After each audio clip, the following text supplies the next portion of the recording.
ನಮಸ್ತೆ ಪ್ರಿಯ ವೀಕ್ಷಕರೇ, ನಿಮ್ಮ ಫೇವರೇಟ್ ಯುವರ್ ಚಾಯ್ಸ್ ಕಾರ್ಯಕ್ರಮಕ್ಕೆ ಆತ್ಮೀಯವಾದ ಸ್ವಾಗತ. ಇದು ಯುವರ್ ಚಾಯ್ಸ್, ನೋಡಿದ್ರೆ ಲೈಫು ಚೇಂಜ್ ಆಗುತ್ತೆ. ನಮ್ಮ ಜೊತೆಲಿದ್ದಾರೆ ಹರೀಶ್ ಆರ್ ಅವರು. By education he is a management and law professional. ಅದಷ್ಟೇ ಅಲ್ಲ, ಆಥರ್, ಸ್ಟ್ರಾಟಜಿಸ್ಟ್, ಮೆಂಟರ್, ಕನ್ಸಲ್ಟೆಂಟ್, ಹಲವಾರು ಬೇರೆ ಬೇರೆ ಸೆಕ್ಟರ್ಸ್ ಅಲ್ಲಿ ವರ್ಕ್ ಮಾಡಿದ್ದಾರೆ. Corporate sector, NGO, spiritual, media. ಇವರ ಸ್ಪೆಷಾಲಿಟಿ ಏನಂದ್ರೆ, ಇವರೆಲ್ಲೇ ಹೋದ್ರೂ ಅಲ್ಲಿ ಒಂದು ಚಾಪ್ ಹಾಕಿ ಬರ್ತಾರೆ. ಹಲವು ಟಾಪ್ ಡೆಸಿಗ್ನೇಷನ್ಸ್ ಅಲ್ಲಿ ವರ್ಕ್ ಮಾಡಿದ್ದಾರೆ, like CEO, chairman, vice chairman, adjudicator, vice president, president. ಇವರ ಒಂದು ಕಾರ್ಯ ಸಾಧನೆಯನ್ನು ಮೆಚ್ಚಿ ಹಲವಾರು ಪ್ರಶಸ್ತಿಗಳು ಬಂದಿದೆ. ಅದರಲ್ಲಿ ಮುಖ್ಯವಾಗಿ ಪ್ರಕೃತಿ ಬಂಧು, ರಾಜ ಋಷಿ, ಮ್ಯಾನೇಜ್ಮೆಂಟ್ ಗುರು, ಆಯುಷ್ ವಿಷನರಿ ಬ್ರ್ಯಾಂಡಿಂಗ್ ಲೀಡರ್, ಹೀಗೆ ಹಲವಾರು ಪ್ರಶಸ್ತಿಗಳು. ಹರೀಶ್ ಸರ್, ನಮ್ಮ ಕಾರ್ಯಕ್ರಮಕ್ಕೆ ಆತ್ಮೀಯವಾದ ಸ್ವಾಗತ. ನಮಸ್ತೆ ಎಲ್ಲ ಆಯುಷ್ ಟಿವಿ ವೀಕ್ಷಕರಿಗೆ. ಹರೀಶ್ ಸರ್, ಇವತ್ತಿನ ವರ್ಲ್ಡ್ ಹೆಂಗ್ ಆಗ್ಬಿಡಿದೆ ಅಂದ್ರೆ, ನಾವು ಯಾರನ್ನೇ ಕೇಳಲಿ, ಯಾರೇ ಒಬ್ಬರನ್ನ ಏನ್ ನಿಮ್ಗೆ ಆಸೆ ಏನು ಅಂದ್ರೆ, ನನ್ನ ಹತ್ರ ಒಂದು ಐಡಿಯಾ ಇದೆ, ಒಂದು ಸ್ಟಾರ್ಟ್ಅಪ್ ಮಾಡಬೇಕು ಅಂತಾರೆ. ಈ ಸ್ಟಾರ್ಟ್ಅಪ್ ಅನ್ನೋದು across age groups, across demographic, ಯಾರನ್ನಾದ್ರೂ ಕೇಳಿ ಒಂದು ಸ್ಟಾರ್ಟ್ಅಪ್ ಐಡಿಯಾ ಇದೆ ಅಂತಾರೆ. ಈ ಸ್ಟಾರ್ಟ್ಅಪ್ ಬಗ್ಗೆ ಸ್ವಲ್ಪ ನಾಲೆಜ್ ಕೊಡ್ಬೋದಾ ಸರ್? ಇದು ಏನು ಗೊತ್ತಾಯ್ತು, ಕುರಿಗಳು ಸಾರ್ ಕುರಿಗಳು ನಮಗೆ ಎಲ್ಲರೂ ಹೋಗ್ತಾವ್ರಿ, ಎಲ್ಲಿಗೆ ಹೋಗ್ತಾ ಇದ್ದಾರೆ ಅಂತ ಗೊತ್ತಿಲ್ಲ.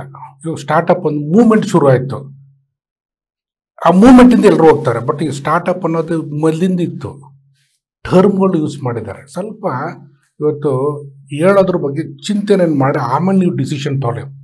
ಐಡಿಯಾ ಇದೆ ಒಂದಲ್ಲ, ನಮಗೆ ಐಡಿಯಾ ನಂಬರ್ ಆಫ್ ಐಡಿಯಾಸ್ಗಳು ಬರುತ್ತೆ. ಸ್ವಲ್ಪ ಮೈಂಡ್ ಸೈಲೆಂಟ್ ಆಗಿದ್ದರೆ ಐಡಿಯಾಸ್ ಬಂದೇ ಬರುತ್ತೆ. ಸ್ಟಾರ್ಟಪ್ ಅಂದರೆ ಏನಂದ್ರೆ, ಹೊಸ ಬಿಸ್ನೆಸ್ನ ಶುರು ಮಾಡೋದು, ಹೊಸ ಐಡಿಯಾ, ಒಂದು ಇನೋವೇಷನ್ನು ಅಂತ ನೀವು ತಿಳ್ಕೊಂಡಿದ್ದೀರಾ. ಯಾವುದೂ ಹೊಸಿಲ್ಲ, ಹಳೆಯದೇ ಮತ್ತು ವಾಪಸ್ ತರ್ತಿರೋದು. ಅದ್ರ ಮೇಲೆ ಏನೋ ಒಂದು ನೀವು ಮಾಡಿಬಿಟ್ಟು ಬಿಸ್ನೆಸ್ನ ಶುರು ಮಾಡಿ ದುಡ್ಡು ಮಾಡ್ಕೊಡೋದು. ಸ್ವಲ್ಪ ಇದನ್ನು ಹೇಳೋ ಮುಂಚೆ ನಾನು ಹಿಂದೆ ಹೋಗೋಣ, ತುಂಬ ಹಿಂದೆ ಹೋಗೋಣ. ನೀವು ತಮಿಳ್ನಾಡಿಗೆ ಹೋಗಿ, ಎಲ್ಲೆಲ್ಲಿ ನೋಡಿದ್ರು ಟೆಂಪಲ್ಗಳಿದೆ. ಒಂದು ಊರಿಗೊಂದು ಟೆಂಪಲ್ ಇರುತ್ತೆ. ಹಿಂದೆ ಒಂದು ಟೆಂಪಲ್ನ ಕ್ರಿಯೇಟ್ ಮಾಡಿಬಿಟ್ರೆ ಆ ಟೆಂಪಲಿಂದ ಲಿಂಕ್ಡ್ ಇನ್ನು ಸುಮಾರು ಜನ ಬದುಕೋರು. ಹೂವು ಕಟ್ಟೋರಿಂದ ಹಿಡಿದು, ತೆಂಗಿನಕಾಯಿಂದ ಹಿಡಿದು, ಆಮೇಲೆ ಅದು ಕ್ಲೀನಿಂಗ್ ಎಷ್ಟು ಜನ ಎಂಪ್ಲಾಯೀಸಿಂದ ಹಿಡಿದು. ಸೊ ಅಲ್ಲಿ ಏನು ಗೊತ್ತಾ, ಎಲ್ರಿಗೂ ಬಿಸ್ನೆಸ್ ಆಗೋದು, ಅದ್ರ ಜೊತೆಲೇ ಸಕಾರಾತ್ಮಕವಾದ ಬಿಸ್ನೆಸ್ ಆಗೋದು, ವಾತಾವರಣ ಚೆನ್ನಾಗಿರೋದು, ಮತ್ತು ದೈವಶಕ್ತಿ ಇರೋದು, ನಿಜವಾಗ್ಲೂ ದೈವಶಕ್ತಿ ಇರೋದು. ಯಾಕಂದರೆ ಅಲ್ಲಿ ಪ್ರಾಣ ಪ್ರತಿಷ್ಠಾಪನೆ ಮಾಡಿದರು. ಎಂಟೈರ್ ಊರನ್ನ ಕಾಯುವಂಥ ಒಂದು ಕೇಂದ್ರ ಬಿಂದು ಆಗಿತ್ತು ಒಂದು ದೇವಾಲಯ. ಇವತ್ತು ಸ್ಟಾರ್ಟಪ್ ಅನ್ಬೇಡಿ, ಅದೊಂದು ದೇವಾಲಯ ಮಾಡಿ, ನೀವು ಅದೊಂದು ಪುಣ್ಯಕ್ಷೇತ್ರ ಮಾಡಿ, ಅದನ್ನು ನಂಬ್ಕೊಂಡು ಎಲ್ರಿಗೂ ಒಳ್ಳೇದಾಗಬೇಕು ಅನ್ನೋ ರೀತಿಯಲ್ಲಿ ಯೋಚನೆ ಮಾಡಿದ್ರೆ ಆ ಶುರುವಾಗಿ ನೋಡಿ ರಿಯಲ್ ಐಡಿಯಾ. ನಾವು ಹಿಂಗೆ ಮಾಡ್ತಾ ಇದ್ದೀವಿ. ಇವತ್ತು ನಾನು ನೋಡ್ತಾ ಇದ್ದೀನಿ, ಸುಮಾರು ಜನ ನನ್ನ ಹತ್ರ ಕನ್ಸಲ್ಟೇಷನ್ ಬರ್ತಾರೆ ಸ್ಟಾರ್ಟಪ್ ವಿಚಾರದಲ್ಲಿ. ಐಡಿಯಾ ಇದೆ ಸಾರ್ ಅಂತಾರೆ. ಏನು ಐಡಿಯಾ ಅಂದರೆ, ಇಡ್ಲಿ ಮಾಡೋದೊಂದು ಐಡಿಯಾನಾ? ಸ್ವಲ್ಪ ಯೋಚನೆ ಮಾಡಿ. ನಾವು ಏನೇ ಮಾಡುವಾಗ್ಲೂ ಡಿಫ್ರೆಂಟಾಗಿ ಮಾಡಬೇಕು ಅಂತ ಹೋಗ್ತೀರಿ. ಏನಕ್ಕೆ ಅಂದರೆ, ಅವ್ನು ಮಾಡಿ ಅದ್ರಲ್ಲಿ ದುಡ್ಡು ಮಾಡ್ತಾವನೆ, ಅದಕ್ಕೆ ನಾನೂ ಮಾಡ್ಬೋದು. ಚಾಯ್, ಟೀ ಅವ್ನು ಮಾಡ್ಬಿಟ್ಟು ಅಷ್ಟೊಂದು ಕೋಟಿ ಮಾಡ್ದ, ಅವ್ನು ವ್ಯಾಲ್ಯೂಯೇಷನ್ ಇಷ್ಟೊಂದು ಆಗೋಯ್ತು, ನಾನು ಅದ್ರಲ್ಲಿ ಮಾಡ್ತೀನಿ ಅಂದ್ಬಿಟ್ಟು ಅದನ್ನು ಡಿಫ್ರೆಂಟ್ ಬೇಡ ರೀ. ಸುಮ್ಮನೆ ದುಡ್ಡನ್ನು ಕಳ್ಕೊಳ್ತೀರಾ. ಪೀಸ್ ಮಾಡಿ ಸ್ಟ್ರೆಸ್ ಲೆವೆಲ್ ಯಾಕೆ ಗೊತ್ತಾ ಜಾಸ್ತಿ ಆಗ್ತಾರೆ ಯೂತಲ್ಲಿ. ಇನ್ಸ್ಟ್ಯಾಂಟಲ್ಲಿ ದುಡ್ಡು ಮಾಡಬೇಕು, ರಿಟೈರ್ಡ್ ಆಗಿಬಿಡ್ಬೇಕು, ಮಜಾ ಮಾಡಬೇಕು. ಎಷ್ಟೊತ್ತು ಮಜಾ ಮಾಡ್ತೀರಾ? ಆಯ್ತಪ್ಪ, ನಿಮ್ಮ ಹತ್ರ 100 ಕೋಟಿ ಇವತ್ತು ಬಂತು, ಏನು ಮಜಾ ಮಾಡ್ತೀರಾ? ಎಷ್ಟು ತಿಂತೀರಾ, ಎಷ್ಟು ಕುಡಿತೀರಾ, ಎಷ್ಟು ಓಡಾಡ್ತೀರಾ, ಏನೇನು ಮಜಾ ಮಾಡ್ತೀರಾ? ಹಾಳಾಗಿ ಹೋಗ್ತೀರಾ ನೀವು. ನನ್ನ ಪ್ರಕಾರ ರಿಟೈರ್ಡ್ ಆಗಲೇಬಾರ್ದು ಬೇಗ. ಜರ್ನಿನ ಎಂಜಾಯ್ ಮಾಡಬೇಕು. ಆಮೇಲೆ ಆ ಜರ್ನಿಲಿ ತುಂಬ ಸಮಸ್ಯೆಗಳು ಬರಬೇಕು. ಸಮಸ್ಯೆಗಳು ಬಂದಂಗೆ ಸ್ಟ್ರಾಂಗ್ ಯಾರಾಗೋದು? ನಾವುಗಳು. ನಾನು ಹೇಳೋದು, ಯಾವುದೇ ಬಿಸ್ನೆಸ್ನ ಶುರು ಮಾಡಿದಾಗ ಇಮಿಡಿಯೇಟಾಗಿ ರಿಸಲ್ಟ್ ಬಂತ ಮಜಾನೇ ಹೋಯ್ತು, ಬರಬಾರ್ದು. ಸ್ವಲ್ಪ ಡ್ರ್ಯಾಗ್ ಆಗಬೇಕು, ಪ್ರೋಸೆಸ್ ಆಗಬೇಕು. ಆ ಪ್ರೋಸೆಸ್ಸಲ್ಲಿ ಒನ್ ಬೈ ಒನ್ ಸ್ಟೆಪ್ಪು ನೀವು ಹೋಗ್ತಾ ಇದ್ದಂಗೆ ಕೊನೆಗೆ ನಿಮ್ಮ ಫೌಂಡೇಶನ್ ಎಷ್ಟು ಸ್ಟ್ರಾಂಗ್ ಇರುತ್ತೆ ಅಂದರೆ, ಏನು ಬಂದರೂ ನೀವು ಅಲ್ಲಾಡಲ್ಲ. ನಿಮ್ಮ ಬಿಸ್ನೆಸ್ ಏನಾದರೂ ಏನೂ ಆಗಲ್ಲ. ಏನಕ್ಕೆ ಅಂದರೆ, ನಿಮ್ಗೆ ಗೊತ್ತು ಹೆಂಗೆ ಹತ್ತೋದೊಂದು ಗೊತ್ತು, ಬಿದ್ದರೆ ಮತ್ತೆ ಹೆಂಗೆ ಹತ್ತೋದೊಂದು ಗೊತ್ತು. ಇನ್ಸ್ಟೆಂಟಲ್ಲಿ ಡೆವಲಪ್ ಆಗಿಬಿಟ್ರಾ ತುಂಬ ಕಷ್ಟ. ಯಾರ್ಯಾರು ಬಿಸ್ನೆಸ್ಸಲ್ಲಿ ಇನ್ಸ್ಟೆಂಟಲ್ಲಿ ಡೆವಲಪ್ ಆಗಿದ್ದಾರೆ ಅವ್ರು ಪಡ್ತಿರೋಂಥ ಕಷ್ಟ, ಅವ್ರು ಒಂದ್ಸಲ ಬಿದ್ದರೆ ಮತ್ತೆ ಹೇಳೋಕ್ಕಾಗಲ್ಲ. ಸೊ ಸ್ಟಾರ್ಟಪ್ ಅನ್ನೋದು ಒಂದು ಅದ್ಭುತವಾದಂಥ ಜರ್ನಿ. ಹೆಸರು ಸ್ಟಾರ್ಟಪ್ ಅಂತಿದೆ, ಏನು ಬಿಸ್ನೆಸ್ ವೆಂಚರು, ಅದು ದೇವಾಲಯವಾಗಿರ್ಬೇಕು. ಚೆನ್ನಾಗಿ ಹೇಳಿದ್ರಿ ಸರ್. ಇವಾಗ ಯಾವುದೇ ಒಂದು ಈಗ ಒಂದು ಪ್ರೊಫೆಷನಲ್, ಫಾರ್ ಎಕ್ಸಾಂಪಲ್ಲು ಒಂದು ಆಯುಷ್ ಡಾಕ್ಟರ್ ಅಂತ ತಗೊಳ್ಳೋಣ ಸರ್. ಒಂದು ಕಂಡ್ಯೂಸಿವ್ ಎನ್ವೈರನ್ಮೆಂಟ್ ಅಂತ ಕರಿತೀವಿ ಸರ್. ಅಂದರೆ ಆ ಪರಿಸರ ಅವ್ರನ್ನ ಸಪೋರ್ಟ್ ಮಾಡಬೇಕು ಪ್ರಾಕ್ಟೀಸ್ ಮಾಡೋಕ್ಕೆ. ಬಟ್ ಈಗ ಇತ್ತೀಚಿನ ಆಗುಗಳು ತಮಗೂ ಚೆನ್ನಾಗಿ ಗೊತ್ತು ಸರ್. ಈ ಥರ ಒಂದು ಪರಿಸ್ಥಿತಿಯಲ್ಲಿ ಹೆಂಗೆ ಸರ್ ಪಾಪ ಅವ್ರು ಪರ್ಫಾರ್ಮ್ ಮಾಡಬೇಕು? ಇಲ್ಲಿ ಆಯುಷ್ ಟಿವಿ ನಾವು ಅದಕ್ಕೋಸ್ಕರ ಆಯುಷ್ ಡಾಕ್ಟರ್ ಬಗ್ಗೆ ಮಾತಾಡ್ತಾ ಇದ್ದೀನಿ ಅಂತ ತಗೋಬೇಡಿ. ಆಯುಷ್ ಅಂದರೆ ಏನಲ್ಲಿ ಆಯುರ್ವೇದ, ಯೋಗ, ಯುನಾನಿ, ಸಿದ್ಧ, ಹೋಮಿಯೋಪತಿ ಇವೆಲ್ಲನೂ ಪ್ರಕೃತಿಗೆ ಲಿಂಕ್ ಮಾಡಿರೋ ಅಂತಹ ಒಂದು ಸಿಸ್ಟಮ್ಮು, ದೇವ್ರು ಕೊಟ್ಟಿರುವಂಥ ಸಿಸ್ಟಮ್ಮು. ನೀವು ಆಯುಷ್ ಅಗನೆಷ್ಟು ನೀವು ವರ್ಕ್ ಮಾಡ್ತಿಲ್ಲ, ಪ್ರಕೃತಿ ಅಗನೆಷ್ಟು ವರ್ಕ್ ಮಾಡ್ತಿದ್ದೀರ. ಯಾರಿದ್ರು ದೇವ್ರುಗಳು, ಇದನ್ನು ಸೃಷ್ಟಿ ಮಾಡಿದವರು ಋಷಿಮುನಿಗಳು, ಅವ್ರ ಅಗನೆಷ್ಟು ವರ್ಕ್ ಮಾಡ್ತೀರ. ಧನ್ವಂತರಿ ಅಗನೆಷ್ಟು, ವೈದ್ಯನಾಥೇಶ್ವರ ಅಗನೆಷ್ಟು, ಪ್ರಕೃತಿ ಎಲ್ಲ ನೀವು ಅಗನೆಷ್ಟು ವರ್ಕ್ ಮಾಡ್ತಿದ್ದೀರಾ. ಯಾರ್ಯಾರು ಪಾಲಿಸಿ ಮೇಕರ್ಸ್ ಇದ್ದೀರಾ, ಯಾರ್ಯಾರು ನೀವು ಬ್ಯೂರೋಕ್ರಾಟ್ಸ್ ಇದ್ದೀರಾ, ದಯಮಾಡಿ ಒಂದು ವಿಚಾರ ನೀವು ತಿಳ್ಕೊಳ್ಳಿ. ಆಯುಷ್ ಡಾಕ್ಟರ್ಸ್ಗೆ ಏನಾರು ನೀವು ತೊಂದರೆ ಕೊಟ್ಟರೆ ಪ್ರಕೃತಿ ನಿಮಗೆ ಬಿಡಲ್ಲ. ಇದು ನಾನು ಸೀರಿಯಸ್ ಆಗಿ ಹೇಳ್ತಾ ಇದ್ದೀನಿ ನಾನು. ಯಾಕಂದ್ರೆ ಲಾ ಆಫ್ ಕರ್ಮ ಬಗ್ಗೆ ನಾನು ಎಷ್ಟೊಂದು ಎಪಿಸೋಡಲ್ಲಿ ಮಾತಾಡಿದ್ದೀನಿ. ನೀವು ಏನು ಕೊಡ್ತೀರೋ ಅದೇ ನಿಮ್ಗೆ ವಾಪಸ್ ಸಿಗೋದು. ಪಾಪ ಒಬ್ಬ ಆಯುರ್ವೇದ ಡಾಕ್ಟ್ರು, ಆಯುಷಿನ ಎನಿ ಸ್ಟ್ರೀಮಿನ ಡಾಕ್ಟರು ಮನುಕುಳಕ್ಕೆ ಒಳ್ಳೇದು ಮಾಡಬೇಕು ಅಂತ ಅವನು ಚಿಕಿತ್ಸೆ ಕೊಡುವಾಗ ಅವನಿಗೆ ಹೋಗ್ಬಿಟ್ಟು ರೂಲ್ಸು ರೆಗ್ಯುಲೇಷನು ಲಾ ಅಂದ್ಬಿಟ್ಟು ಅವ್ನು ತೊಂದರೆ ಕೊಡೋದು, ನೋಟಿಸ್ ಕೊಡೋದು, ಅರೆಸ್ಟ್ ಮಾಡೋಕ್ಕೆ ಹೋಗ್ತಿರಲ್ರಿ. ಒಳ್ಳೆ ಕೆಲಸ ಮಾಡೋಕೆ ಅರೆಸ್ಟ್ ಮಾಡೋಕೆ ಹೋಗ್ತೀರಾ, ಆಮೇಲೆ ಫೈನ್ ಕಟ್ಟಿ ಅಂತೀರಾ. ಏನು ಹರಾಸ್ಮೆಂಟ್ ಮಾಡ್ತಿದ್ದೀರಾ, ಎಲ್ಲಿ ಹೋಗ್ತಿದೆ, ಏನು ಆಗ್ತಾ ಇದೆ, ಸ್ವಲ್ಪ ಚಿಂತನೆ ಮಾಡಿ. ದಯಮಾಡಿ ಇವತ್ತೊಂದು ವಿಚಾರ ಹೇಳ್ತಾ ಇದ್ದೀನಿ. ನೀವು ಆಯುಷ್ ಡಾಕ್ಟರ್ಸ್ ಅಗನೆಸ್ಟ್ ಹೋಗ್ತಿಲ್ಲ, ಪ್ರಕೃತಿ ಅಗನೆಸ್ಟ್ ಹೋಗ್ತಿದ್ದೀರಾ. ಅದರ ಎಫೆಕ್ಟು ಯಾರು ಹೋಗ್ತಿದ್ದೀರಾ ಅದು ನಿಮ್ಗೆ ಒಳ್ಳೇದು ಮಾಡಲ್ಲ. ಇದಂತೂ ಬರೆದಿಟ್ಕೊಳ್ಳಿ ಸರ್. ಈ ಬಿಸ್ನೆಸ್ ಮಾಡಬೇಕಂದ್ರೆ ಫಸ್ಟು ಮೈಂಡಲ್ಲಿ ಬರೋ ಥಾಟು, ನನ್ನ ಹತ್ರ ದುಡ್ಡಿಲ್ವಲ್ಲ, ದುಡ್ಡೆಲ್ಲಿ ಹೊಂಚಲಿ, ಎಲ್ಲರಿಗೂ ಅಂಬಾನಿ ರೇಂಜಿಗೆ ಬಿಸ್ನೆಸ್ ಮಾಡಬೇಕು, ಬಟ್ ಕ್ಯಾಪಿಟಲ್ ಇಲ್ವಲ್ಲ. ಈ ಬಿಸ್ನೆಸ್ ಮಾಡೋ ಮೈಂಡ್ ಸೆಟ್ ಇರೋರು ಕ್ಯಾಪಿಟಲ್ಗೆ ಏನು ಮಾಡ್ಬೇಕು ಸರ್? ಕ್ಯಾಪಿಟಲ್ ಇಟ್ಕೊಂಡೇ ಬಿಸ್ನೆಸ್ ಮಾಡ್ಬೇಕನ್ನೋ ಕಾನ್ಸೆಪ್ಟೇ ರಾಂಗು. ನಿಮ್ಮ ಹತ್ರ ಏನಿದೆ ಕ್ಯಾಪಿಟಲ್ ಯೋಚನೆ ಮಾಡಿ. ಆ್ಯಸ್ ಆಫ್ ನೌ ಬ್ರೈನ್ ಐತೆ. ಒಂದು ಅದ್ಭುತವಾದ ಎಕ್ಸಾಂಪಲ್ ಕೊಡ್ತೀನಿ. ನಮ್ಮ ಫಾದರ್ ಆಫ್ ಇಂಡಿಯನ್ ಬಿಸ್ನೆಸ್ ಅಂದರೆ ಧೀರುಭಾಯ್ ಅಂಬಾನಿ ಅವರು. ಅವರು ಬಿಸ್ನೆಸ್ ಮಾಡಬೇಕಾಗಿ ಬಂತು. ಅವ್ರ ಅಪ್ಪ ಬಂದ್ಬಿಟ್ಟು ಮೇಷ್ಟ್ರು, ವಾತಾವರಣ ಪೂರಕವಾಗಿಲ್ಲ, ಜೊತೆಲಿ ಇವರು ಡಲ್ ಸ್ಟೂಡೆಂಟು. ಏನು ಮಾಡಿದ್ರು, ಅವ್ರ ಅಪ್ಪಂದು ರೆಪ್ಯುಟೇಷನ್ ಇತ್ತು. ಒಂದು ಅಂಗಡಿಗೆ ಹೋದ್ರು, ಹೋಗ್ಬಿಟ್ಟು ಅವತ್ತಿನ ದಿನ ಸಂತೆ ಇತ್ತು, ಒಂದು ವಿಪರೀತ ಟೆಂಪಲಲ್ಲಿ ಕ್ರೌಡ್ ಇತ್ತು, ದೊಡ್ಡ ಮಾರ್ಕೆಟು, ಹೆವಿ ಕ್ರೌಡ್ ಬಂದಿತ್ತು. ಅದೊಂದು ಫೆಸ್ಟಿವಲ್ ಅನಿಸುತ್ತೆ, ವರ್ಷಕ್ಕೊಂದ್ಸಲ ಆಗುತ್ತಲ್ಲಿ. ಅಲ್ಲಿ ಹೋಗ್ಬಿಟ್ಟು ಅವ್ರ ಅಪ್ಪನ ಹೆಸರಿಲ್ಬಿಟ್ಟು ನಿಂತವ್ರ ಮಗ ಅಂದ್ಬಿಟ್ಟು ಕಡಲೆ ಹಿಟ್ಟು ತೊಗೊಂಡ್ರು, ಆಮೇಲೆ ಇಲ್ಲಿ ಮೆಣಸಿನ್ಕಾಯಿ ತೊಗೊಂಡ್ರು, ಆಮೇಲೆ ಮನೇಲಿದ್ದಂಥ ಒಂದು ಸ್ಟವ್ ತೊಗೊಂಡು ಎಣ್ಣೆನೂ ಯಾರಿಂದನೋ ತೊಗೊಂಡು, ನೋಡಪ್ಪ ಏನು ಪ್ರೈಸ್ ಇದೆಯೋ ಅದಕ್ಕಿಂತ ಹೆಚ್ಚು ಸಂಜೆ ಕೊಡ್ತೀನಿ, ಸದ್ಯಕ್ಕೆ ದುಡ್ಡಿಲ್ಲ ಅಂತ. ಅವ್ರ ಅಪ್ಪನ ಹೆಸರೇ ತೊಂದರೆ ಇಲ್ಲ ಅಂತ ಕೊಟ್ಟರು. ಬಂದರು, ಅಲ್ಲೇ ಟೆಂಪಲ್ ಮುಂದೆ ಕೂತ್ಕೊಂಡ್ರು, ಬಜ್ಜಿ ಮಾಡಿಬಿಟ್ರು. ಬಿಟ್ಟಿದ್ದ ಕೂಡಲೇ ಒಳ್ಳೆ ವ್ಯಾಪಾರ ಮಾಡಿದ್ರು. ಸಂಜೆ ಬಂದ್ಬಿಟ್ಟು ಎಲ್ರಿಗೂ ದುಡ್ಡು ವಾಪಸ್ ಕೊಟ್ಬಿಟ್ಟು ಅವರು ಪ್ರಾಫಿಟ್ ಮಾಡ್ಕೊಂಡು ಹೋದ್ರು. Zero investment. ನೋಡಿ, ನೀವು ಬಿಸ್ನೆಸ್ ಮಾಡಬೇಕು ಅಂದರೆ ಮೊಟ್ಟ ಮೊದಲನೇದಾಗಿ ಹೇಳ್ತಾ ಇದ್ದೀನಿ, ಕ್ಯಾಪಿಟಲಿಂದನೇ ಮಾಡಬೇಕು. ಕ್ಯಾಪಿಟಲ್ ಇಲ್ಲ ಅಂದರೆ ಬಿಸ್ನೆಸ್ ಮಾಡೋಕ್ಕಾಗಲ್ಲ ಅನ್ನೋದು ಅದೊಂದು ನೆಪ. ಅದು ನಿಮ್ಮ ಒಂದು ಐಡಿಯಾ, ನಿಮ್ಮ ಒಂದು ಕಾನ್ಸೆಪ್ಟು, ಅದು ಜನರಿಗೆ ಒಳ್ಳೇದಾಗಬೇಕು, ಪ್ರಕೃತಿ ಪೂರಕವಾಗಿರಬೇಕು. ಎರಡನೇ ವಿಚಾರ, ನಿಮ್ಮ ಒಂದು ರೆಪ್ಯುಟೇಷನ್ ಅಂದರೆ ನೀವು ಏನು ಹೇಳ್ತೀರೋ ಅದರ ತಕ್ಕಾಗಿ ನಡ್ಕೋಬೇಕು. ರೆಪ್ಯುಟೇಷನ್ ತುಂಬ ಇಂಪಾರ್ಟೆಂಟು. ಆ ರೆಪ್ಯುಟೇಷನ್ ಬೇಸ್ ಮೇಲೆ ನೀವು ಒಂದು ಸಲ ನೀವು ಶುರು ಮಾಡಿದ್ರೆ ನ್ಯಾಚುರಲಾಗಿ ಎಲ್ಲನೂ ಫ್ಲೋ ಆಗುತ್ತೆ. ಥಿಂಕ್ ಮಾಡಿ ಆಮೇಲೆ ಇಂಪ್ಲಿಮೆಂಟ್ ಮಾಡಿ. ಸರ್, ಇನ್ನೊಂದು ಪ್ರಶ್ನೆ ನನ್ನ ಕಾಡ್ತಾನೆ ಇರುತ್ತೆ ಸರ್.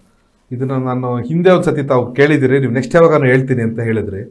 ಏನಂದರೆ, ಎಲ್ಲ ಹಣೆ ಬರದಲ್ಲಿ ಬರೆದುಬಿಟ್ಟಿದೆ ಅಂತ ಅಂತಾರೆ ಸರ್.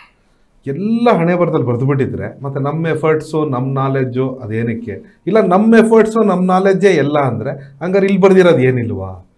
ಹಣೆಯಲ್ಲಿ ಬರೆದ್ಬಿಟ್ಟಿದೆ, ಎಫರ್ಟ್ಸ್ ಹಾಕಬೇಕು ಅಂತ ತಿಳ್ಕೊಂಬಿಡ್ಬೇಕು.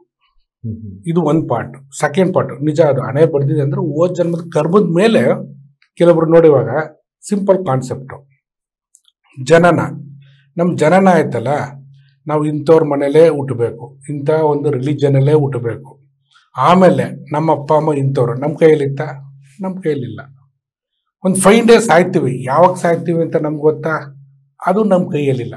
ಎರಡೂ ನಮ್ಮ ಕೈಯಲ್ಲಿಲ್ಲ ಅಂದರೆ ಇನ್ಬಿಟ್ರೂ ನಮ್ಮ ಕೈಯಲ್ಲಿ ಏನೂ ಇಲ್ಲ. ನಮ್ಮ ಕೈಯಲ್ಲಿ ಇದೆ ಅಂತ ತಿಳ್ಕೊಂಡಿರೋದೇ ತಪ್ಪು. ಇದು ಮೈಂಡಲ್ಲಿ ಹಾಕೊಂಬೇಡಿ. ಸೊ ಅದಕ್ಕೆ ನಾವು ಹೆಂಗಪ್ಪ ಚೇಂಜ್ ಮಾಡ್ಬೋದು ಅಂದರೆ, ಚೇಂಜ್ ಮಾಡೋಕ್ಕೆ ಹೋಗ್ಬೇಡಿ. ಆ ಮೂಮೆಂಟ್, ಈ ಕ್ಷಣ ಇದೆ ನೋಡಿ, ಈ ಕ್ಷಣನ ನೀವು ಎಂಜಾಯ್ ಮಾಡಿ. ಏನು ಮಾಡ್ತೀರಿ, ನೀವು ಏನೇ ಜಾಬ್ ಮಾಡ್ತಿದ್ರೂ ಆ ಜಾಬಲ್ಲಿ 100% ಎಫರ್ಟ್ಸ್ ಕೊಡಿ. ಆ ಎಫರ್ಟ್ಸ್ ಕೊಟ್ಬಿಟ್ಟು ನೀವು ಏನೇ ವರ್ಕ್ ಮಾಡ್ತೀರೋ ಅದರಿಂದ ಯಾರಿಗೂ ಕೆಟ್ಟದಾಗಬಾರ್ದು, ಪ್ರತಿಯೊಬ್ಬರಿಗೂ ಒಳ್ಳೇದಾಗಬೇಕು. ಈ ಆ್ಯಂಗಲಲ್ಲಿ ವರ್ಕ್ ಮಾಡ್ತಾರೆ. ನೀವು ಈ ಮೂಮೆಂಟ್ ಹೆಂಗಿಡ್ತಾರೋ ಅದೇ ನೆಕ್ಸ್ಟ್ ಮೂಮೆಂಟ್ ಆಗುತ್ತೆ. ಇದು ಫಾರ್ಮುಲಾ ದೇವ್ರು ಕೊಟ್ಟಿರೋದು. ಇವಾಗ ನಾನು ಸಂತೋಷವಾಗಿ ಆನಂದವಾಗಿದ್ದೇನೆ, ಮುಂದೆನೂ ಸಂತೋಷ ಆನಂದನೇ ಇರುತ್ತೆ. ನಾನು ಇವಾಗ ಯಾರೋ ಒಬ್ಬರನ್ನ ಹಾಳು ಮಾಡಬೇಕು, ಅವ್ನು ಉದ್ಧಾರ ಆಗಿ ಬಿಡಬಾರ್ದು, ಅವ್ನು ಮುಗಿಸ್ಲೇಬೇಕು ಅನ್ನೋದ್ರ ಬಗ್ಗೆ ಈ ಮೂಮೆಂಟ್ ನಾನು ಥಿಂಕ್ ಮಾಡ್ತಿದ್ದೀನಿ. ನೆಕ್ಸ್ಟ್ ಮೂಮೆಂಟು ಯಾರೋ ಒಬ್ಬರಲ್ಲ, ಸುಮಾರು ಜನ ನಾನು ಹಾಳಾಗೋದ್ರ ಬಗ್ಗೆ ಅವನು ವರ್ಕ್ ಮಾಡ್ತಿರ್ತಾನೆ. ಯಾಕೆಂದರೆ ನಾನು ಹೆಂಗೆ ಈ ಕ್ಷಣದಲ್ಲಿ ಇರ್ತಾನೋ ಅದೇ ಮುಂದಿನ ಕ್ಷಣಗಳಾಗುತ್ತೆ. ಹಂಗಾಗಿ ನಿಮ್ಮ ಹಣೆ ಬರನ ಚೇಂಜ್ ಮಾಡಬೇಕು ಅಂದರೆ ನೀವು ಹೆಂಗೆ ಥಿಂಕ್ ಮಾಡ್ತಾರೆ, ಹೆಂಗೆ ವರ್ಕ್ ಮಾಡ್ತಾರೆ, ಈ ಮೂಮೆಂಟ್ ಮೇಲೆ ನಿಮ್ಮ ಹಣೆ ಬರ ನಿಂತಿದೆ. ತುಂಬ ಚೆನ್ನಾಗಿ ಹೇಳಿದ್ರಿ. ಇನ್ನೊಂದು, ದೇವರ ನಂಬಿಕೆ ಅನ್ನೋದು ನಮ್ಗೆಲ್ಲರಿಗೂ ಇದೆ, ಬಟ್ ಅದು ಇಲ್ಲದೆ ಇರೋಂಗೆ ತುಂಬ ಜನ ಇದ್ದಾರೆ ಸರ್. ಅವ್ರಿಗೆ ನಾವು ಅಗ್ನೋಸ್ಟಿಕ್ ಅಂತ ಕರಿತೀವಿ. ಅಂದರೆ ದೇವ್ರನ್ನ ಅಷ್ಟು ನಂಬದೇ ಇರೋರು, ಅವ್ರ ಬಗ್ಗೆ ತಾವೇನು ಹೇಳ್ತೀರಾ ಸರ್? ದೇವರು ಯಾರು ನೋಡಿದ್ದೀರಾ? ಇಲ್ಲಿ ಯಾರು ನೀವು ನೋಡಿದ್ದೀರಾ ಹೇಳಿ? ಅದು ನಾನು ನೋಡಿದ್ದೀನ? ದೇವರು ಅನ್ನೋದೇ ಒಂದು ನಂಬಿಕೆ, ಆ ನಂಬಿಕೆನೇ ದೇವರು. ಅದೇ ಥರ ಕೆಲವೊಬ್ರು ನಂಬಲ್ಲ ದೇವ್ರನ್ನ, ಆದ್ರೆ ಅವರು ಸರಿಯಾಗಿರ್ತಾರೆ, ನ್ಯಾಯಬದ್ಧವಾಗಿರ್ತಾರೆ, ಅವ್ರ ಕೆಲಸ ಕಾರ್ಯಗಳನ್ನ ನೀಟಾಗಿ ಮಾಡ್ಕೊಂಡು ಹೋಗ್ತಿರ್ತಾರೆ, ಅವ್ರಿಗೆ ಯಾರಿಗೂ ಕೆಟ್ಟದ್ದು ಬಯಸಲ್ಲ. ಅಲ್ಲೇ ಇರೋದು ದೇವರು. ದೇವ್ರನ್ನ ನಂಬಿಟ್ಟು ನಾನು ದೇವಸ್ಥಾನಕ್ಕೆ ಹೋಗ್ತೀನಿ ಅಥವಾ ಮಸೀದಿಗೆ ಹೋಗ್ತೀನಿ ಅಥವಾ ಚರ್ಚ್ಗೆ ಹೋಗ್ತೀನಿ ಎಲ್ಲವನ್ನು ಮಾಡ್ಬಿಟ್ಟು ಮಾಡಬಾರ್ದು ಕೆಲಸ ಹೊರಗಡೆ 4 ಜನಕ್ಕೆ ತೊಂದರೆ ಕೊಟ್ಬಿಟ್ಟು ನಾವು ಜೀವನ ಮಾಡ್ತೀವಿ ಅಂದರೆ ನಮ್ಬೇನು ಪ್ರಯೋಜನ? ನಂಬಿಕೆನೇ ದೇವರು ಸರ್. ಇನ್ನೊಂದು ಅಂದರೆ, ಹಲವಾರು ಜನ ಬರ್ತಾರೆ ನಿಮ್ಮನ್ನು ಮೀಟ್ ಮಾಡೋಕ್ಕೆ, ಕರೆಗಳು ಬರುತ್ತೆ ಎಲ್ಲ. ಅದರಲ್ಲಿ ಒಂದು ಕಾಮನ್ ರೆಕರಿಂಗ್ ಕಂಪ್ಲೇಂಟ್ ಏನಂದರೆ, ಎಜುಕೇಷನಲ್ ಇನ್ಸ್ಟಿಟ್ಯೂಷನ್ಸ್ ಇವತ್ತು ನಡ್ಸೋಕ್ಕಾಗ್ತಾ ಇಲ್ಲ, ಫೈನಾನ್ಷಿಯಲಿ ಲಾಸಲ್ಲಿದೆ. ಕೆಲವೊಂದು ಎಸ್ಟಾಬ್ಲಿಷ್ಡ್ ಮಾತ್ರ ಭಾರಿ ಆರಾಮಾಗಿ ಹೋಗ್ತದೆ, ಮಿಕ್ಕಿದವರೆಲ್ಲ ಭಾರಿ ಕಷ್ಟಪಡ್ತಾ ಇದ್ದಾರೆ ಅಂತ. ಅದ್ರ ಬಗ್ಗೆ ಒಂಚೂರು ತಾವು ಹೇಳ್ಬೋದಾ ಸರ್? ತುಂಬ ಕಷ್ಟ ಆಗ್ತದೆ. ಏನಕ್ಕೆ ಅಂದರೆ, ಎಜುಕೇಷನಲ್ ಇನ್ಸ್ಟಿಟ್ಯೂಷನ್ಗೆ ಪರ್ಮಿಷನ್ಸ್ ಹೆಂಗೆ ಸಿಕ್ಬಿಟ್ಟಿದೆ ಅಂದರೆ ಕಾಂಗ್ರೆಸ್ ಗಿಡ ಇದ್ದಂಗೆ. ಸುಮಾರು ಇನ್ಸ್ಟಿಟ್ಯೂಷನ್ಸ್ ಇದೆ, ಅಲ್ಲಿ ಸೇರೋದಕ್ಕೆ ಜನ ಏನಾಗಿದೆ, ಲಿಮಿಟೆಡ್ ಆಗಿಬಿಟ್ಟಿದೆ. ಸೊ ಇಲ್ಲಿ ಇನ್ಸ್ಟಿಟ್ಯೂಷನ್ ಜಾಸ್ತಿ, ಸೇರೋರು ಕಮ್ಮಿ ಇದೆ. ಯಾಕಂದರೆ ಮಕ್ಕಳು ಇವತ್ತು ಎಷ್ಟೊಂದು ಕಡೆ ಮಕ್ಕಳೇ ಆಗ್ತಿಲ್ಲ, ಆಮೇಲೆ ಎಲ್ಲರೂ ಒಂದೊಂದು ಮಕ್ಕಳನ್ನೇ ಇದು ಮಾಡ್ತಿದ್ದಾರೆ. ಇದು ಒಂದು ಪಾರ್ಟ್. ಸೆಕೆಂಡ್ ಪಾರ್ಟ್ ಇನ್ನೊಂದೇನು ಗೊತ್ತಾ, ಎಜುಕೇಷನ್ ಇನ್ಸ್ಟಿಟ್ಯೂಷನ್ ಸ್ಥಾಪನೆ ಮಾಡೋದು ವಿದ್ಯೆಯನ್ನು ಕೊಡೋದಕ್ಕೆ. ಯಾವಾಗ ಅದು ಬಿಸ್ನೆಸ್ ಆ್ಯಂಗಲಲ್ಲಿ ಥಿಂಕ್ ಮಾಡಿ ಶುರು ಮಾಡ್ತೀರಾ, ಬಿಸ್ನೆಸ್ ಆ್ಯಂಗಲಲ್ಲಿ ವರ್ಕ್ ಮಾಡ್ತೀರಾ, ರಿಟರ್ನ್ಸ್ ಹಂಗೆ ಡೌನ್ ಆಗ್ತಾ ಆಗ್ತಾ ಆಗ್ತಾ ಹೋಗ್ತಾ ಇರುತ್ತೆ. ಸೊ ಇನ್ಸ್ಟಿಟ್ಯೂಷನ್ನು ದುಡ್ಡು ಬರಬೇಕು, ಬೇಕೇ ಬೇಕು. ನಾನು ದುಡ್ಡು ಮಾಡಬಾರ್ದು ಅಂತ ಹೇಳ್ತಿಲ್ಲ, ಬಟ್ ಎಜುಕೇಷನ್ ಕೊಡೋದ್ರ ಕಡೆ ಮಾತ್ರ ಗಮನ ಇರಲಿ. ಮತ್ತು ಸ್ಟೂಡೆಂಟು ಸಕ್ಸಸ್ಫುಲ್ ಆಗಿರಬೇಕು ಎಲ್ಲ ಫೀಲ್ಡಲ್ಲೂ, ಮಲ್ಟಿಪಲ್ ಫೀಲ್ಡಲ್ಲಿ ಅದ್ರ ಕಡೆ ಫೋಕಸ್ ಮಾಡ್ತಾ ಇರಿ. ಶಾಕಿಂಗ್ ರಿಸಲ್ಟ್ ಏನು ಗೊತ್ತಾ, ನೀವು ಬರೀ ಅದನ್ನ ನೋಡ್ತಾರೆ, ಹೆಂಗೆ ಇನ್ಫ್ಲೋ ದುಡ್ಡು ಆಗುತ್ತೆ ನಿಮ್ಗೆ ಗೊತ್ತಾಗಲ್ಲ, ಸ್ಟೂಡೆಂಟ್ಸ್ ಎನ್ರೋಲ್ಮೆಂಟ್ ಹೆಂಗಾಗುತ್ತೆ ನಿಮ್ಗೆ ಗೊತ್ತಾಗಲ್ಲ. ಬಟ್ ಇವತ್ತೇನಾಯ್ತು ಗೊತ್ತಾ, ಎಂಟೈರ್ ಇಯರಲ್ಲಿ ಇಷ್ಟು ಬಡ್ಜೆಟು, ಇಷ್ಟು ಫೀಸ್ ಕಟ್ಟಬೇಕು, ಆಮೇಲೆ ಇಷ್ಟು ಫೀಸ್ ಬಂದಮೇಲೆ ನಮ್ದು ಇಷ್ಟೆಲ್ಲ ಖರ್ಚಿದೆ, ಹಿಂಗೆಲ್ಲ ಪ್ಲ್ಯಾನ್ ಮಾಡಿಕೊಂಡು ಹೆಂಗೆ ದುಡ್ಡು ಮಾಡೋದು, ಯಾವ ಥರ ಇದ್ರಲ್ಲಿ ದುಡ್ಡು ಮಾಡ್ಕೊಂಡು ನಾನು ಬಿಸ್ನೆಸ್ ಮಾಡೋದು, ಮತ್ತು ನನಗೆ ಇವೆಲ್ಲ ಡೆವಲಪ್ಮೆಂಟ್ ಮಾಡ್ಬೇಕು, ಹೆಂಗೆ ದುಡ್ಡು ದುಡ್ಡು ದುಡ್ಡು ಅಂತ ಹೋದಾಗ ದುಡ್ಡು ಬರಲ್ಲ.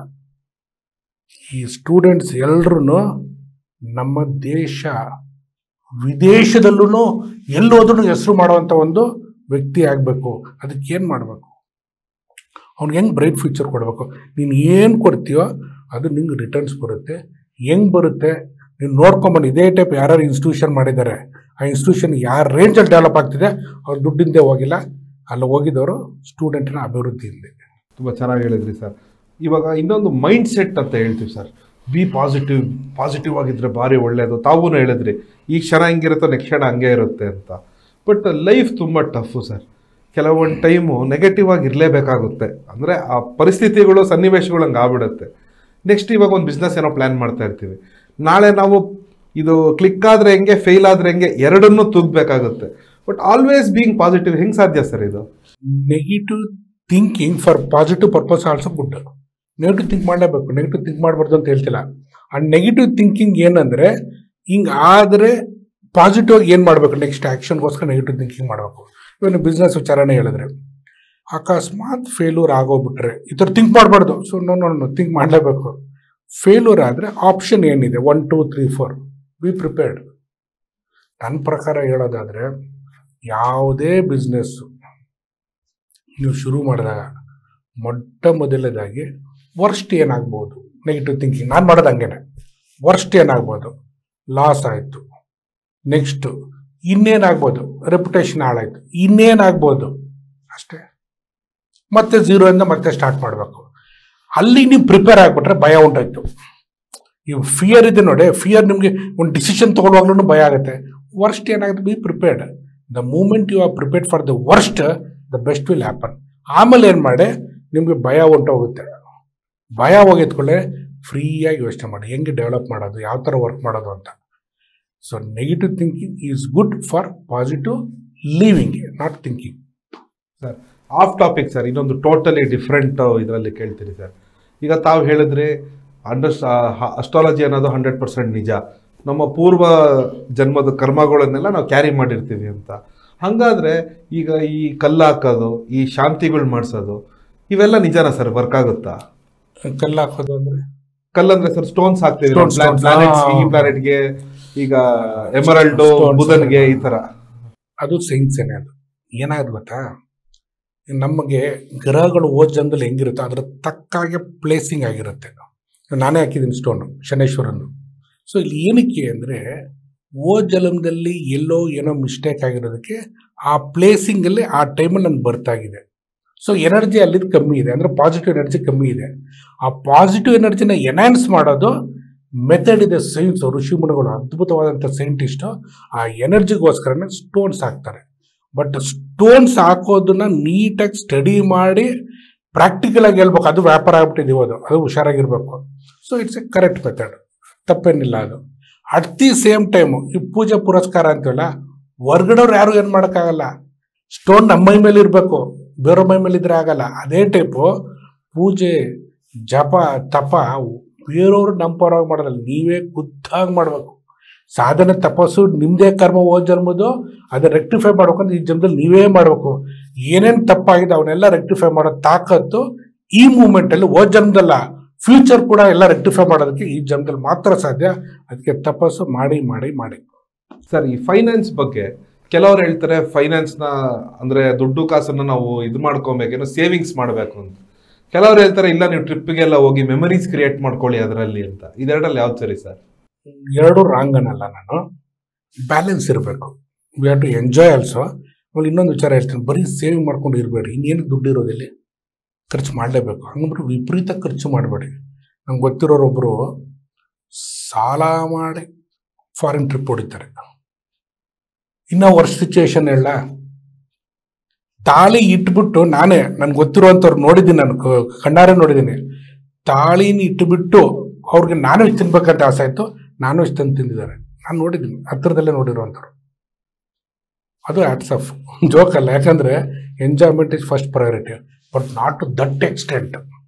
ಮೀನಿಂಗ್ಫುಲ್ ಎಂಜಾಯ್ಮೆಂಟ್ ಇರಬೇಕು, ರಿಸ್ಕ್ ತಗೋಬೇಕು, ಮೀನಿಂಗ್ಫುಲ್ ರಿಸ್ಕ್ ಇರಬೇಕು. ಸೊ ನನ್ನ ಪ್ರಕಾರ ಸೇವಿಂಗು ಮಾಡಿ, ವಿಪರೀತನೂ ಮಾಡೋಕ್ಕೆ ಹೋಗ್ಬೇಡಿ. ಎಷ್ಟು ಬೇಕೋ ಅಷ್ಟು ಮಾಡಿ. ಬಟ್ ಸೇವಿಂಗ್ನ ನಾವು ಇನ್ಕ್ರೀಸ್ ಮಾಡೋದು, ಡಿಕ್ರೀಸ್ ಮಾಡೋದು, ಟೈಮ್ನ ನಾವು ವೇಸ್ಟ್ ಮಾಡೋದು ಮತ್ತೆ ಬರಲ್ಲ. ಎಂಜಾಯ್ಮೆಂಟ್ ಫಸ್ಟ್ ಪ್ರಯಾರಿಟಿ ಅಂತೀನಿ ನಾನು. ಸೊ ಬ್ಯಾಲೆನ್ಸ್ ಆಗಿ ಹೋಗಿ ಸರ್. ಈ beauty parlours, beauty aids, creams, ಏನಂತೀರ ಫೇರ್ನೆಸ್ ಕ್ರೀಮ್ಸು, ಇವೆಲ್ಲ ಇವತ್ತೊಂದು ಬಿಗ್ ಬಿಸ್ನೆಸ್ ಆಗ್ಬಿಟ್ಟಿದೆ ಸರ್. ಇದ್ರ ಬಗ್ಗೆ ತಮ್ಮ ಒಪಿನಿಯನ್ ಏನು ಸರ್? ನನ್ನ ಪ್ರಕಾರ real beauty, the best beauty parlour ಅಂದರೆ ನಮ್ಮ ಒಳಗಡೆ ಇರುವಂಥದ್ದು. ಏನು ಅಂದರೆ, ನೀವು ಫೇಸ್ಗೆ ಹಾಕ್ತಿರಲ್ಲ, ಅದು ತೊಳ್ಕೊಂಡಿದ್ಕೊಳ್ಳೆ ಹೋಗ್ಬಿಡುತ್ತೆ. ಬಟ್ ಒಳಗಡೆ ನಿಮ್ಮ ಬ್ಯೂಟಿ ಎನ್ಹಾನ್ಸ್ ಆಗಬೇಕು, ಒಂದು ಔರಾ ಲೆವೆಲ್, ಒಂದು ಶೈನಿಂಗು ಬರಬೇಕು, ಮತ್ತು ಜನ ನಿಮ್ಮ ನೋಡಿ ಅಟ್ರಾಕ್ಟ್ ಆಗಬೇಕು ಅಂದರೆ ಒಳಗಡೆ ಶುದ್ಧವಾಗಿಟ್ಕೊಂಡು ಪ್ಯೂರಾಗಿರಿ. ಹೆಂಗೆ, ಮಕ್ಕಳಿದ್ದಾಗ ಚಿಕ್ಕ ಮಗು ಅಂದರೆ 9 ತಿಂಗಳು ಒಳಗಡೆ ಅಂತ ತಿಳ್ಕೊಳ್ಳಿ, ಮಗು ಏನು ಅಟ್ರಾಕ್ಷನ್, ಏನು ಬ್ಯೂಟಿ, ಯಾಕೆಂದರೆ ಪ್ಯೂರ್ ಇರುತ್ತೆ. ಆ ಪ್ಯೂರಿಟಿನ ಇಟ್ಕೊಳ್ಳೆ, ಮತ್ತೆ ಮಗು ಹಂಗೆ ಕಾಣಿಸ್ತೀರ ನೀವು. ಒಂದು ಪಾರ್ಟ್. ಸೆಕೆಂಡು, ಮೈಂಡ್ ಏನು ಅನಿಸುತ್ತೋ ಅದನ್ನು ಮಾಡಿರಿ. ತುಂಬ ಲಾಜಿಕಲ್ ಮೈಂಡ್ನ ಯೂಸ್ ಮಾಡಬೇಡಿ. ಮನಸ್ಸಿಗೆ ಏನು ಅನಿಸ್ಬೇಕು, ಏನು ತಿನ್ನಬೇಕೋ ತಿನ್ನಿ, ಏನು ಅನ್ಬೇಕೋ ಅನ್ನಿ, ಏನು ಮಾಡಬೇಕೋ ಮಾಡಿ. ನಿಮ್ಗೆ ಹೆಂಗೆ ಬೇಕೋ ಹಂಗಿರಿ. ನೀವು ಏನಾರೋ ಸೊಸೈಟಿಗೋಸ್ಕರ ನೀವು ಬಾಳಕ್ಕೆ ಶುರು ಮಾಡಿದ್ರೆ, ನೀವು ಎಂಥ ಬ್ಯೂಟಿ ಪಾರ್ಲರ್ಗೆ ಹೋದ್ರೂ ಬ್ಯೂಟಿ ಹೋಯ್ತಲ್ಲಿ. ಸೆಕೆಂಡ್ ಪಾಯಿಂಟು, ಮಕ್ಕಳು ನೋಡಿ ನಂಗೆ ಇದು ಬೇಕು ಅಂದರೆ ಬೇಕೇ ಬೇಕು, ಇದು ಮಾಡ್ಬೇಕಂದ್ರೆ ಮಾಡೇ ಮಾಡ್ತಾರೆ. ಆಟ ಆಡ್ತಾರೆ. ರಾತ್ರಿ 2 ಗಂಟೆವರೆಗೂ ಆಟ ಆಡ್ಬೇಕಂತ ಅವ್ರು ಖುಷಿ ಇತ್ತು, ಆಟ ಆಡ್ತಾರೆ, ಬೆಳಗ್ಗೆ ಫ್ರೆಶ್ ಆಗಿ ಹೇಳ್ತಾರೆ. ನಾವು 2 ಗಂಟೆ ಎದ್ಬಿಟ್ಟು ನೆಕ್ಸ್ಟ್ ಟೈಮ್ ಮೂಡೇ ಇರಲ್ಲ, ಯಾಕಂದರೆ ಫೋರ್ಸಿಬಲಿ ಮಾಡ್ತೀವಿ. ನಿಮ್ಗೆ ಮದುವೆ ಇತ್ತು ಅಂತ ತಿಳ್ಕೊಳ್ಳಿ, ಮದುವೆ ಹಿಂದಿಲ್ ದಿನ ತಾಳಿ ನಾಳೆ ಕಟ್ಬೇಕು, ಹಿಂದಿಲ್ ದಿನ ರಾತೆಲ್ಲ ಶಾಸ್ತ್ರ ಮಾಡ್ತಾರೆ, ಮತ್ತೆ ಬೆಳಗ್ಗೆ ನೀವು ತಾಳಿ ಕಟ್ತೀರ, ಸರಿಯಾಗಿ ತಿಂಡಿ ಮಾಡಿಲ್ಲ, ಊಟ ಮಾಡಿ ಅಮ್ಮ ಖುಷಿಯಿಂದ ಇರ್ತಾರೆ. ಯಾಕೆಲ್ಲ ನಿಮ್ಮ ಮದುವೆ ಒಂದೇ ಸಲ ಆಗೋದು, ಆ ಖುಷಿ ಆನಂದ ಇರುತ್ತೆ. ದಿನ ಅದೇ ಆನಂದ ಖುಷಿಲಿದ್ರಿ ನಿದ್ದೆನೂ ಬೇಕಾಗಲ್ಲ, ಊಟ ತಿಂಡಿನೂ ಬೇಕಾಗಲ್ಲ. ಸೊ ನಿಮ್ಮ ಬ್ಯೂಟಿ ಎನ್ಹ್ಯಾನ್ಸ್ ಆಗಬೇಕು ಅಂದರೆ ಇನ್ನರ್ ಬ್ಯೂಟಿನ ಅದನ್ನು ಮೇಂಟೈನ್ ಮಾಡ್ಕೊಂಡು ಹೋಗಿ ಔಟರ್ ಬ್ಯೂಟಿ ನ್ಯಾಚುರಲ್ ಆಗಿ ಎನ್ಹ್ಯಾನ್ಸ್ ಆಗುತ್ತೆ. ನನ್ನ ಪ್ರಕಾರ ಇನ್ನೂ ಒಳ್ಳೆ ಎಕ್ಸ್ಪ್ರೆಷನ್ ಆಗಿ ನಿಮ್ಮ ಬ್ಯೂಟಿ ಎನ್ಹ್ಯಾನ್ಸ್ ಆಗಬೇಕು ಅಂದರೆ ಒಳಗಡೆ ದೈವತ್ವವನ್ನು ಆ್ಯಕ್ಟಿವೇಟ್ ಮಾಡಿ. ಆ ದೈವತ್ವ ಎಲ್ಲ ಆ್ಯಕ್ಟಿವೇಟ್ ಆಯ್ತಲ್ಲ, ಜಪ, ಧ್ಯಾನ ಮತ್ತು 3 ಹೊತ್ತೂ ಒಳ್ಳೇದು ಮಾಡೋದು ಬೇರೆಯವ್ರಿಗೆ, ಇಷ್ಟು ಮಾಡ್ಕೊಂಡು ಹೋಗಿ. ಸರ್ ಜಪ ಅಂತ ತಾವು ಹೇಳಿದ್ರಿ ಸರ್, ಇವಾಗ ನಾವೊಂದು ಬಿಗಿನರ್, ನಮ್ಗೆ ಏನೋ ಗೊತ್ತಿಲ್ಲ ಅಂದರೆ ಎಲ್ಲಿಂದ ಶುರು ಮಾಡ್ಬೇಕು ಸರ್? ಯಾವ ಥರ ಜಪ ಮಾಡಬೇಕು? ಈ ಮೂಮೆಂಟು ಈ ಕ್ಷಣದಿಂದ ನೋ ರೂಲ್ಸ್, ನೋ ರೆಗ್ಯುಲೇಷನ್ಸ್ ಇರುವಂಥ ಮಂತ್ರ ಓಂ ನಮಃ ಶಿವಾಯ. ಇದು ಮೋಸ್ಟ್ ಪವರ್ಫುಲ್ಲು. ಈ ಮಂತ್ರನ ಈಗಲಿಂದ ಶುರು ಮಾಡಿ, ಯಾವುದೇ ರೂಲ್ಸ್ ಆ್ಯಂಡ್ ರೆಗ್ಯುಲೇಷನ್ಸ್ ಇಲ್ಲ, ಭಕ್ತಿ ಒಂದೇ ಶಿವ ಕೇಳೋದು. ಆ ಭಕ್ತಿನ ಮಾಡ್ಕೊಂಡೋಗಿ ಆಟೋಮೆಟಿಕ್ ಶಿವ ನಿಮ್ಮಲ್ಲಿ ಜಾಗೃತಿ ಆಗ್ತಾನೆ. ಅಂದರೆ ಒಂದು ದಿನಕ್ಕೆ ಎಷ್ಟು ಅವರ್ ಮಾಡಬೇಕು, ಇಲ್ಲ ಯಾವಾಗ ಹೆಂಗ್ ಮಾಡಬೇಕು, ಇನ್ನೊಂದು ಸ್ವಲ್ಪ ಡೀಟೇಲ್ ಹೇಳ್ಬೋದಾ ಸರ್? ಇಲ್ಲೇ ಮತ್ತೆ ಹೇಳ್ತಿರೋದು, ಲಾಜಿಕಲ್ ಮೈಂಡ್ ಆಕ್ಟಿವೇಟ್ ಆಗುತ್ತೆ. Don't put any condition. Love ಯಾವಾಗ ಆಕ್ಟಿವೇಟ್ ಮಾಡಬೇಕು, ಯಾವಾಗ ಮಾಡಬಾರ್ದು ಅನ್ನೋಂಗೆ ಆಯ್ತದು. ಲವ್ ಯಾವಾಗಲೂ ಆಕ್ಟಿವೇಟ್ ಇರಲಿ. ಕೌಂಟ್ ಮಾಡ್ಬೇಕೇನ್ರಿ ದೇವ್ರನ್ನ, ಓಂ ನಮಃ ಶಿವ, ಓಂ ನಮಃ ಶಿವ, ಓಂ ನಮಃ ಶಿವ, ಇಷ್ಟು ನಂಬರ್ ಆಯ್ತಪ್ಪ, ಇವತ್ತು ನಾನು ಡ್ಯೂಟಿ ಮಾಡಿ ಎಲ್ರಿ ಆಯಿತು. ಭಕ್ತಿ ಕಣ್ರಿ, ಮಣಿ ಎಲ್ಲಾರು ಬೇಕಾಗಿರೋದು ಮನಸ್ಸು ರೀ. ಆ ಮನಸ್ಸಿನಿಂದ ಓಂ ನಮಃ ಶಿವಾಯ, ಓಂ ನಮಃ ಶಿವ. ಕೌಂಟ್ ಹೆಂಗ್ರಿ ಮಾಡ್ತೀರಾ? ಕೌಂಟ್ ಯಾಕೆ ಮಾಡಕ್ಕೆ ಹೋಗ್ತೀರಾ? ಇಷ್ಟು ಕೌಂಟ್ ಮಾಡಿದ್ರೆ ನಮ್ಗೇನೋ ಸಿಗುತ್ತೆ, ನಮ್ಗೇನು ಸಿಗೋದು ಬೇಡ ರೀ, ಅವ್ನು ಲವ್ ಇದ್ರೆ ಸಾಕು. ಇದು ಮತ್ತೆ ಇನ್ನೊಂದು ಇಂಪಾರ್ಟೆಂಟ್ ಏನು ಅಂದರೆ, ನೀವು ಮಾಡುವಾಗ ಇದು ಮಾಡೋದ್ರಿಂದ ನನಗೆ ಒಳ್ಳೇದಾಗುತ್ತೆ ಅಂತ ಮಾಡಕ್ಕೇ ಹೋಗ್ಬೇಡಿ. ಇದು ಮಾಡೋದ್ರಿಂದ ಶಿವಗೆ ಒಳ್ಳೇದಾಗುತ್ತೆ ಅಂತ ಮಾಡಿ, ಇದೇ ಹೋಯ್ತು. ಸರ್ ತುಂಬಾ ಒಳ್ಳೊಳ್ಳೆ ವಿಚಾರ ತಿಳಿಸ್ಕೊಟ್ಟಿದ್ದೀರಾ. ಇವತ್ತಿನ ನಮ್ಮ ಸಂಚಿಕೆಯ ಸಮಯ ಇಲ್ಲಿಗೆ ಮುಗಿದಿದೆ. ಮತ್ತೊಮ್ಮೆ ಆತ್ಮೀಯವಾದ ಧನ್ಯವಾದಗಳು ಸರ್. ಎಲ್ರಿಗೂ ನಮಸ್ತೆ. ಪ್ರಿಯ ವೀಕ್ಷಕರೇ, ನೀವು ನೋಡ್ತಾ ಇದ್ದೀರಾ ಯುವರ್ ಚಾಯ್ಸ್. ಇದು ಯುವರ್ ಚಾಯ್ಸ್. ನೋಡಿದ್ರೆ ಲೈಫು ಚೇಂಜ್ ಆಗುತ್ತೆ. ಏನೇ ಥರ ಸಮಸ್ಯೆ ಇರ್ಬೋದು, ಇಲ್ಲ ನಿಮ್ಮ ಲೈಫಲ್ಲಿ ನೀವು ಏನೇ ಅಚೀವ್ಮೆಂಟ್ ಮಾಡಬೇಕು ಅಂತ ಅಂದ್ಕೊಂಡಿರ್ಬೋದು, ಬಿಸ್ನೆಸ್ಸಲ್ಲಿರ್ಬೋದು, ಪರ್ಸನಲ್ ಲೈಫಲ್ಲಿರ್ಬೋದು, ಇಲ್ಲ how to be the best employee, best student, ಹಲವಾರು ಪ್ರಶ್ನೆಗಳು, ಒಂದೇ ಒಂದು ಉತ್ತರ, ನಮ್ಮ ಹರೀಶ್ ಸರ್ನ ಟ್ರೈನಿಂಗ್ ಪ್ರೋಗ್ರಾಮ್ಸು. ಇದ್ರ ಬಗ್ಗೆ ಹೆಚ್ಚಿನ ಮಾಹಿತಿ ತಿಳ್ಕೊಬೇಕಾದ್ರೆ ಕೆಳಗೆ ಕಾಣುವ ನಮ್ಮ ದೂರವಾಣಿ ಸಂಖ್ಯೆಗಳಿಗೆ ಕರೆ ಮಾಡಿ. ಇದು ಯುವರ್ ಚಾಯ್ಸ್. ನೋಡಿದ ಲೈಫು ಚೇಂಜ್ ಆಗುತ್ತೆ. ಧನ್ಯವಾದಗಳು.